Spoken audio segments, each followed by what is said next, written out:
사랑합니다. 우리는 코로나로 인해서 많은 것들이 멈춘 세상 속에서 살고 있습니다. 코로나가 발행한 1년이 지난 지금 우리의 사회에 멈춘 것들이 얼마나 많이 있습니까? 어린아이들을 돌보아주는 보육시설이 멈추었고, 또 어르신들을 섬기는 가정 돌봄도 멈추었습니다.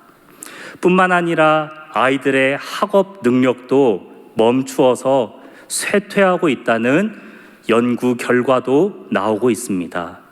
우리 성도님들과 전화를 하며 신방을 하면 어떤 성도님들의 가정에는 수입이 멈추어진 안타까운 경우도 있고, 또 자신의 경력이 멈추어진 경우도 있습니다.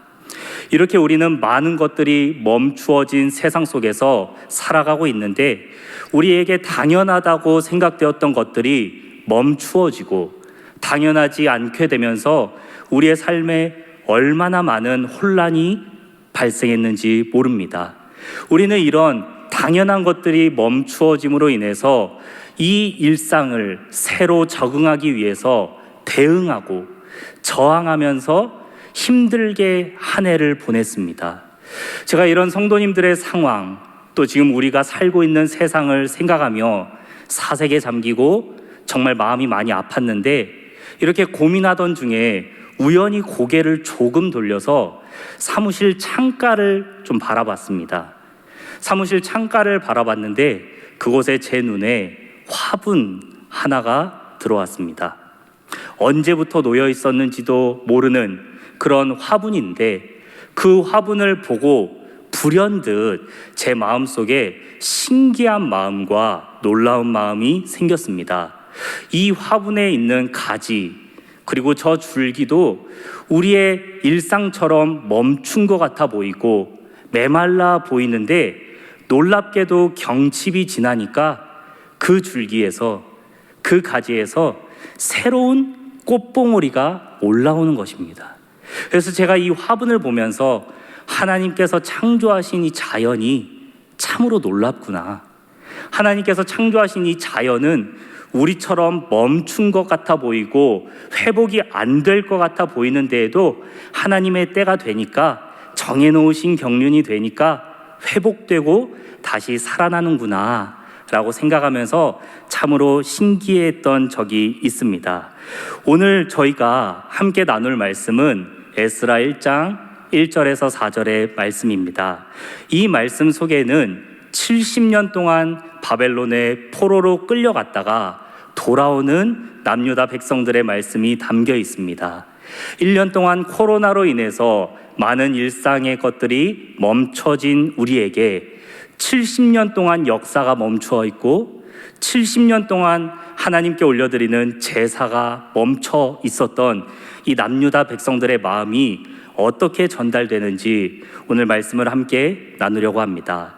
이 말씀을 함께 나눌 때 간절히 바라기는, 자연을 창조하시고 세상을 창조하신 하나님께서 이 자연에 봄을 허락하시고, 또 이스라엘을 창조하신 하나님께서 이스라엘의 신앙과 그들의 역사를 깨우셨듯이, 오늘 이 자리에 모인, 그리고 함께 영상 예배를 드리는 우리 모든 일상교회 가족들을 창조하신 하나님 아버지께서 이 놀라운 말씀으로 우리의 영혼과 우리의 생명과 또 우리의 모든 시간들을 깨우는 귀한 은혜의 시간이 되길 간절히 소망합니다. 오늘 저희가 함께 나누는 에스라서와 그리고 이어져서 나오는 느헤미야서 말씀은 바벨론으로 끌려갔다가 돌아오는 남유다 백성들에 대한 말씀이라고 제가 서두에서 말씀드렸는데, 이 바벨론의 포로로 끌려갔던 백성들이 총 3차례에 걸쳐서 포로 귀환을 합니다. 첫 번째는 스룹바벨과 여호수아가 리더가 되어서 돌아왔고요. 그때 성전 재건을 시작했습니다. 그리고 이윽고 두 번째로 포로 귀환을 했을 때에는 에스라가 리더가 되어서 포로 귀환을 했고, 이때에는 성전 재건뿐만 아니라 우리에게 중요한 신앙, 이 신앙을 회복하는 운동이 있었습니다. 그리고 마지막 세 번째로 이 포로에서 귀환했던 남유다 백성들은 느헤미야를 필두로 해서 돌아와서 성벽을 재건하는 일을 했습니다. 그리고 이 놀라운 역사를 두 번째 포로 귀환을 주도했었던 이 에스라가 기록했습니다. 성경에 기록되기를 에스라라는 사람은 학사이자 제사장이며 모세 율법, 곧 하나님의 말씀에 정통했다라고 기록이 되어 있으니 이 놀라운 하나님의 말씀을 기록하는데 에스라만큼 적합한 사람은 아마 없었을 것입니다. 오늘 저희는 그 말씀을 함께 나누는 것입니다. 그리고 특별히 에스라가 포로에서 귀환한 남유다 백성들에게 했던 하나님의 말씀, 이 말을 전할 때 가장 처음 부분, 가장 중요하고 가장 중요하게 여기는 그 첫 말씀을 우리가 함께 나눌 것입니다. 그런데 이 말씀을 이해하기 전에 우리가 이 말씀을 조금 더 잘 이해하기 위해서는 이전에 남유다 백성들이 포로로 끌려갈 때에 과연 어떤 상황이었는지 아는 것이 저희에게 많은 유익이 될 것입니다. 남유다 백성들이 바벨론의 포로로 끌려갔는데요, 이전의 역사를 잠시 살펴보면 통일 이스라엘이 남유다와 북이스라엘로 분리되었습니다. 이렇게 북이스라엘과 남유다로 나누어진 이 이스라엘의 역사 속에서 북이스라엘이 먼저 멸망을 당했습니다. 아시리아 제국, 성경에는 아수르라고 나오는 나라에게 멸망을 당했는데요, 이후로 남유다 백성들만 남아있던 시간이 100년이 조금 넘습니다. 그런데 이 시간 동안 남유다 백성들이 형제 국가였던 북이스라엘이 멸망한 것을 보고 마음에 조급함이 생긴 것입니다. 그래서 어떻게 하면 이 나라를 지킬까라는 생각으로 가득했습니다. 그런데 안타까운 것은 그 고민을 하면서 우리가 더 하나님께 돌아가자, 우리가 더 하나님을 의지하고 그 말씀에 순종하자라고 한 것이 아니라 그 나라에 있었던 의견들은 우리 이스라엘의 왼편에 있는 애굽에게 의지하자라는 친애굽파와 이스라엘의 오른쪽에 있는 바벨론에게 더 의지하자라는 친바벨론파가 이 남유다 안에 가득했습니다. 어떻게 하면 이 나라를 지킬까 고민할 때 그들의 고민에는 하나님이 아니라 내 주위에 있는 이 상황과 환경을 어떻게 이용할까라는 생각만 가득했던 것입니다. 바로 이렇게 친애굽파 그리고 친바벨론파가 가득한 남유다에 하나님의 선지자인 예레미야가 나타났습니다. 그리고 예레미야 선지자는 친애굽파와 친바벨론파를 넘어서는 충격적인 하나님의 말씀을 전했는데요, 그 말씀은 바로 바벨론에게 멸망하는 것이 하나님의 뜻이다 라는 말씀이었습니다. 지금 어떻게 하면 수단과 방법을 가리지 않고 이 남유다를 지킬까, 하나님께서 세우신 이 나라를 지킬까, 이 생각이 가득한 백성들에게 우리가 멸망하는 것이, 우리가 바벨론의 포로로 끌려가는 것이 하나님의 뜻이다 라고 외치는 이 선지자가 어떻게 보였을까요?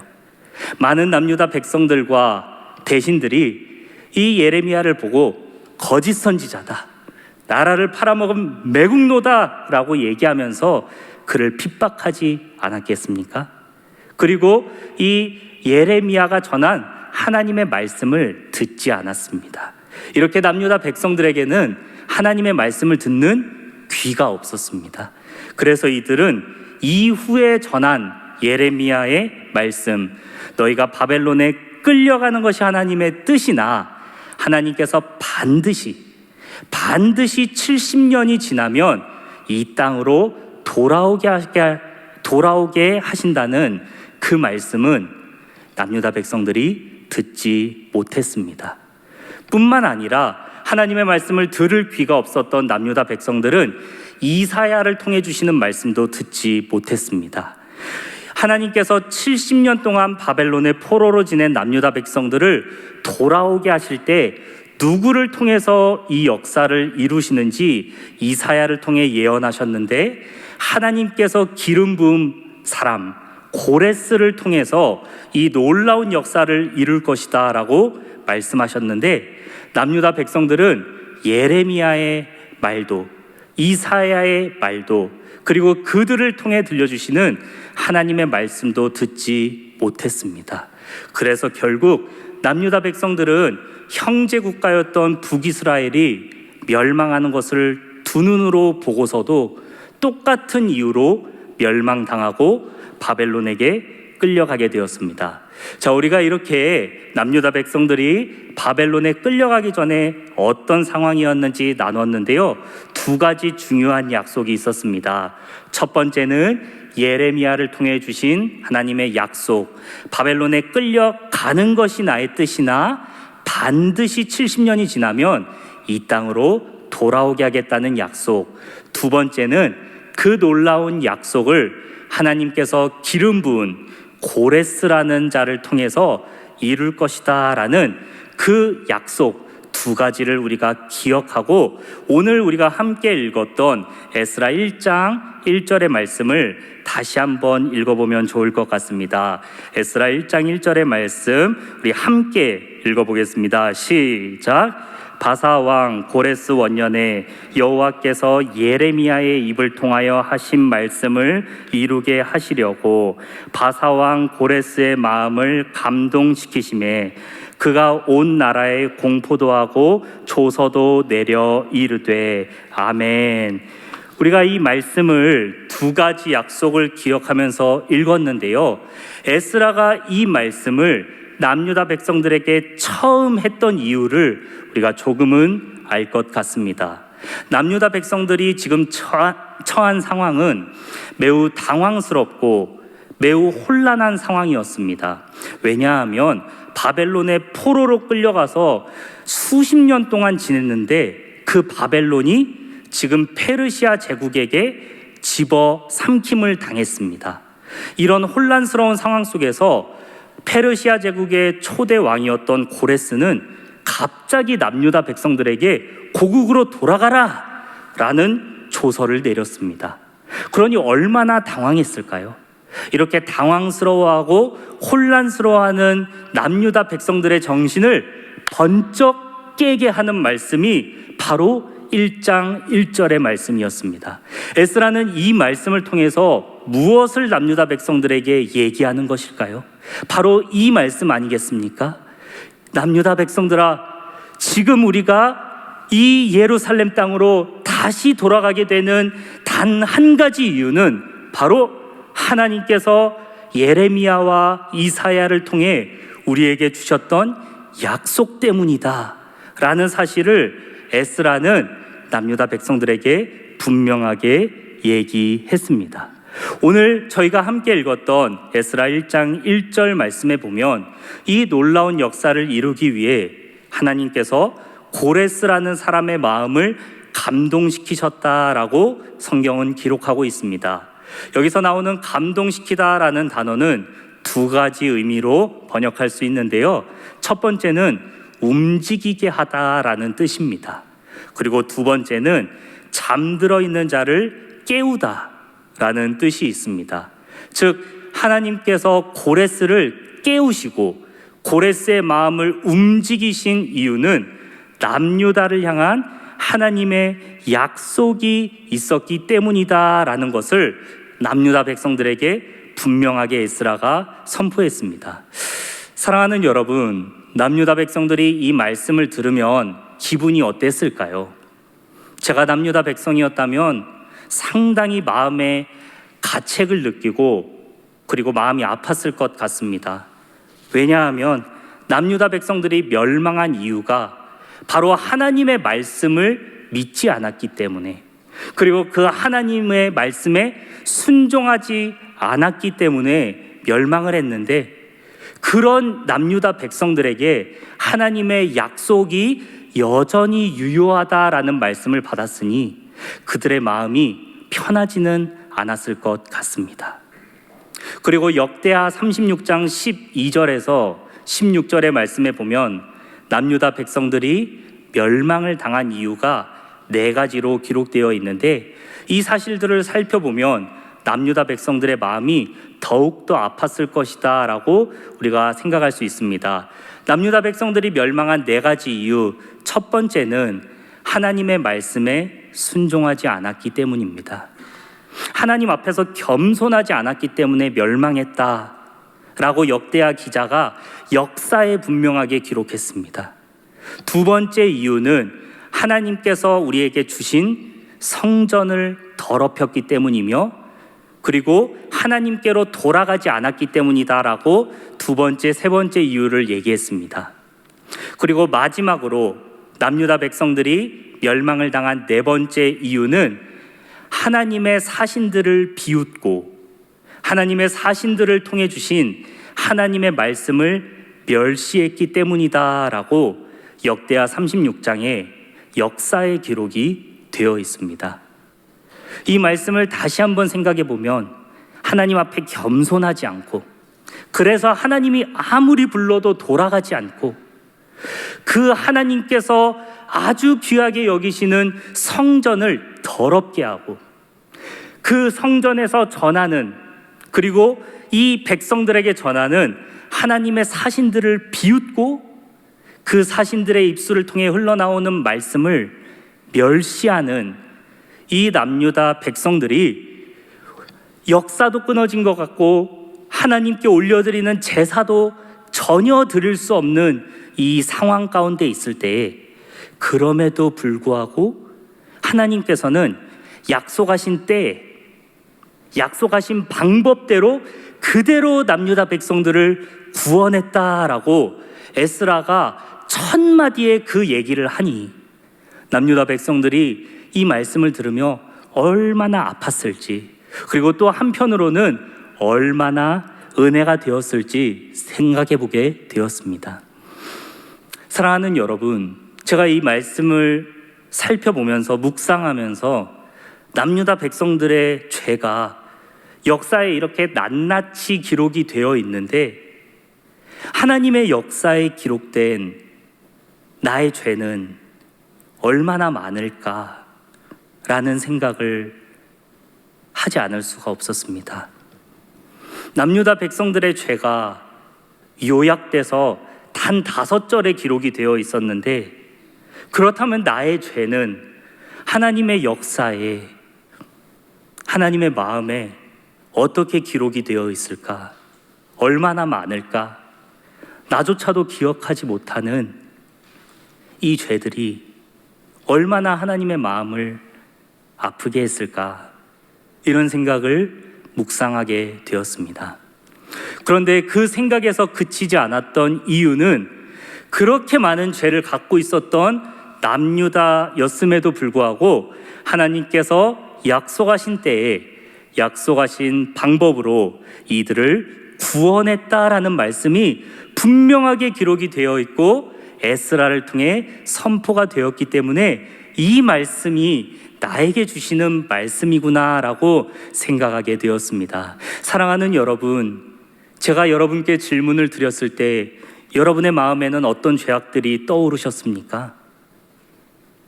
때로는 내가 어떤 죄를 짓는지도 모르고 아무 죄에 대한 생각이 없었을지도 모르는 죄에 너무 익숙해져 있는 우리일지도 모릅니다. 그러나 이 말씀이 우리에게 주는 위로는, 우리에게 그렇게 많은 죄가 있음에도 불구하고 우리가 하나님의 약속을 가진 하나님의 자녀라면 이 약속의 말씀이, 약속의 하나님이 오늘도 나와 함께 하신다는 사실입니다. 사랑하는 여러분, 이 사실을 믿으십니까? 우리는 죄가 많은 사람이지만 하나님께서 우리를 하나님의 자녀로 부르셨다면 그 죄를 다 덮으시고도 남는 은혜를 우리에게 매일매일 부어주시는 줄 믿습니다. 우리가 이렇게 하나님의 말씀을 함께 나누었는데요, 우리가 이 하나님의 말씀을 나누면서 하나님께서 고레스 왕을 깨우신 이유, 그를 움직이게 하신 이유가 남유다 백성들을 향한 하나님의 약속이 있었기 때문이다 라는 사실을 알게 되었는데, 하나님께서 남유다 백성들을 회복시키고 해방시키신 이유는 약속의 이유도 있지만 그 이후에 이들을 통해 이루고 싶은 목적이 있으셨다는 것을 우리가 또 말씀을 통해 발견할 수 있습니다.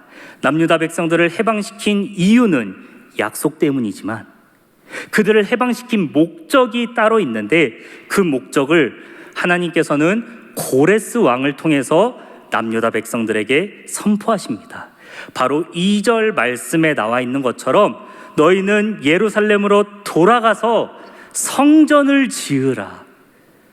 하나님께서 머무실 성전을 지으라는 하나님의 분명한 목적이 있습니다. 이렇게 하나님께서 남유다 백성들의 손으로 성전 짓기를 원하셨는데요, 왜 이렇게 포로로 지내던 남유다 백성들을 그냥 놓아주시는 게 아니라 이들을 통해 하나님의 성전, 그리고 번역에 따라서 하나님의 집을 짓기를 원하셨던 걸까요? 손을 들어서 하나님을 대항하고 손을 들어서 하나님을 멸시했던 이 남유다 백성들의 그 죄 많은 두 손으로 왜 하나님의 집을 짓길 원하셨을까요? 그리고 3절 말씀에 보면 고레스가 남유다 백성들에게 뭐라고 선포를 하냐면, 너희 중에 하나님의 백성은 다 예루살렘으로 돌아가서 하나님의 집을 지으라 라고 얘기합니다. 그런데 이 말씀을 듣고 어떤 남유다 백성이 제가 하나님의 백성입니다라고 감히 손을 들 수 있었겠습니까?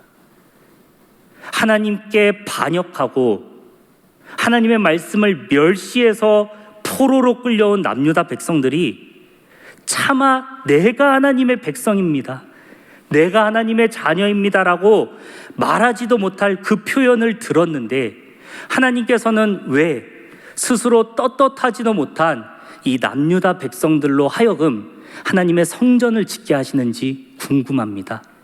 이뿐만 아닙니다. 4절 말씀에 보면은요, 이 남유다 백성들이 성전을 지을 때 그 성전의 제물은 남유다 백성들이 드리는 것으로 만들지 않았습니다.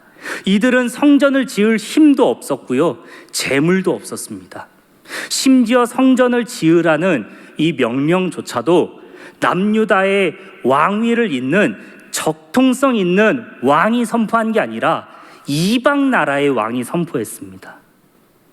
이 성전을 지을 때 사용하는 제물들은 이방인들이 바친 제물로 성전을 짓게 되었습니다.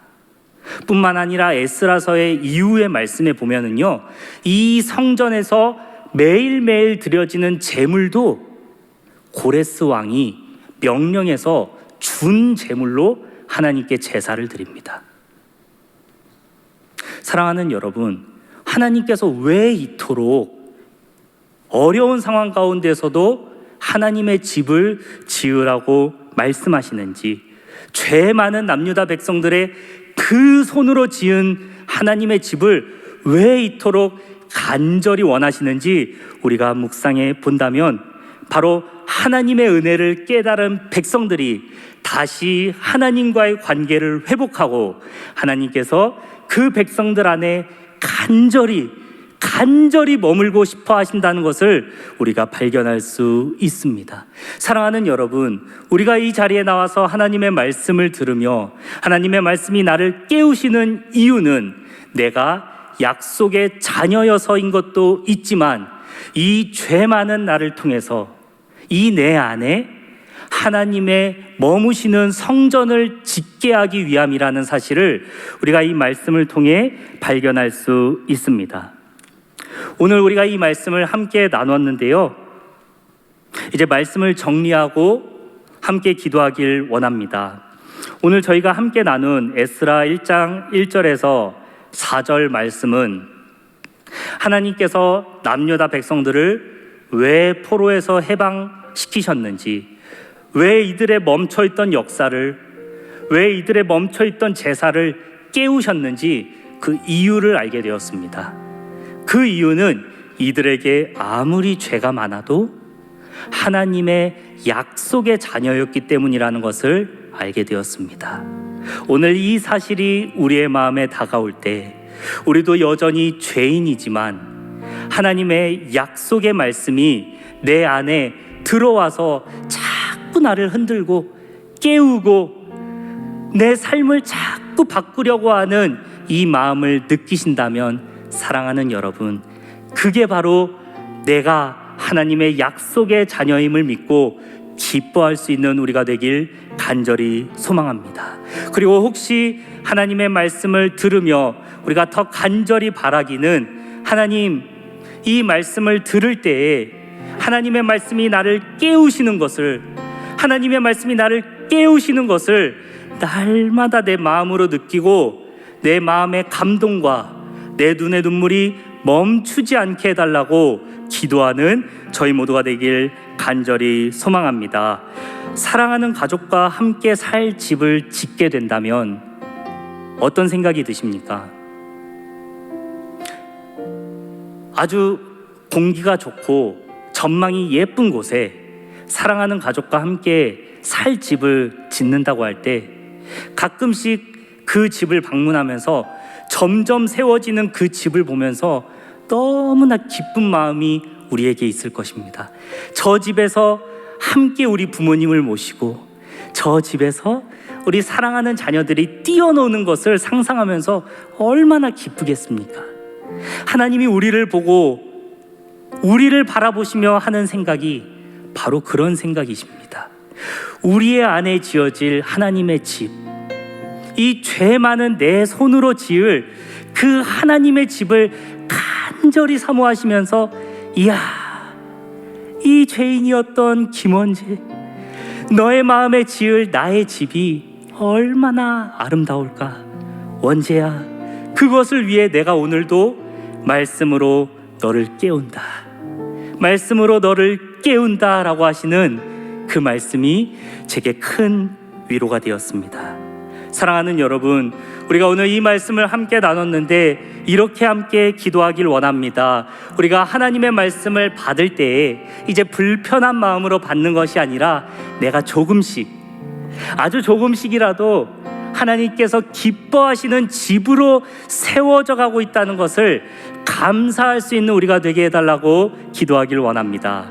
그리고 그것을 위해 날마다 말씀으로 우리를 깨우시는 그 하나님의 말씀을 사랑하게 되는 우리가 되길 간절히 소망합니다.